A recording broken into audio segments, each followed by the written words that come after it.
Today's card of the day is Dread Presence, 3 and a black for a creature nightmare with whenever a swamp enters battlefield under your control, choose one. You draw a card, lose a life, or Dread Presence deals 2 damage to any target, and you gain 2 life, 3/3. This card is pretty cool.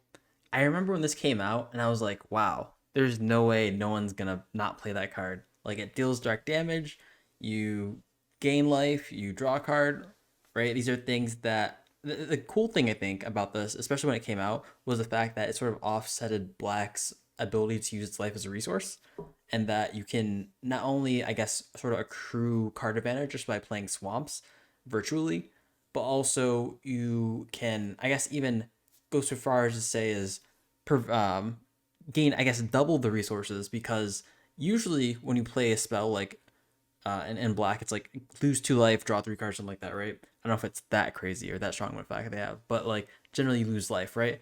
And so if you can, I guess, stunt off that much life on top of dealing damage to, I guess, that amount of creatures as well, it's just pulling itself double duty. Like that's pretty sweet. You're pinging things, so getting virtual card advantage, but also you're negating the downside of playing black, that is losing life for playing spells that, otherwise would be pretty good, even on par with blue in regards to just accruing advantage throughout the game. That's not like board state related. And I think this card is like pretty sweet. In Commander especially, like, can you imagine a board full of just like Lana, or I guess a cataclysmic board or a pyroclasmic board, or it's just like everything you see on the board is just strict utility, just value town galore, and then all of a sudden there's a dread presence. I mean, you're just gonna have a heyday. You're just gonna play your lands, and you just ping something, gain some life, and not only that, but like this is just whenever a swamp enters battlefield. It could be a non-basic swamp, so you can do things like fetch. You can, I guess, play ramp spells that have, like if you're playing like Ogari, you can play land ramp spells. This can do a lot, right? And so you end up just like doing a lot of like board managing, board control just by playing your deck, which is nice. But also, an added benefit is if you're playing against non-board heavy decks, which I guess can happen occasionally, maybe spell slingers, decks of the such, this can just draw you cards. Like, it could become, I guess, I want to say the ceiling is a little higher than a Phyrexian arena, but having the ceiling higher, like double a Phyrex arena every turn potentially, if you have something like land ramp, is pretty great. But of course, that's going to be really high, really hard to pull off. It's generally going to be a Phyrex arena if you do usually play it that way, and that you're probably not going to play more than one because you're playing probably a super black deck if you're playing a lot of swamps with this card. So I mean, even then, it's not that bad. It is one more mana than a Phyrex arena, but it also has bad benefit of like being able to swing and also ping things on the board. So it's a pretty strong effect.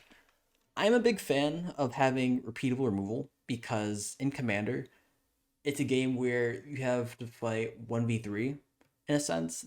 You have your 30 life, or sorry, 40 life versus 120 life, and that you have 4 other opponents who both have life that are also trying to win the game. And having the ability to repeatedly stop them without using cards from your hand is such a big deal. Like, there's so many reasons why people play value engines, is because value engines win games, right? It's too much for one person to deal with, and if you have enough value, it's gonna be too much for 2, maybe 3 others to deal with. I guess 2 others to deal with, counting the first one. And that's what this does. Like if no one has any way to draw as many cards as you do, not have enough game actions to do in a single turn, you're just gonna, I guess, run away with the game. And that happens a lot in Commander, especially when people, are a little light on the removal, especially nowadays when everyone's playing their combo to, because everyone's got like the super crazy combo decks. I guess I don't know if everyone does, but it's a common thing, all right. Yeah, this is gonna be good there. This is gonna be good, especially if people want to like play against combo decks. If they want to, keep the whole format a little slower. This is good into like Staxy builds too, because most of those like Hateberry Staxy builds are playing like 2 toughness creatures. This just pings it pretty good, pretty good. And that's really all I have to say about this card. It's got 3 toughness too, so like it can block decently. It's probably mid-sized in regards to blocks, but for what it can do, it's going to be gaining you a lot of life over the span of the game. But of course, let me know what y'all think in the comments below. Are y'all playing it? What decks are you playing it in? How many colors in the deck are you playing it? But yeah, peace out.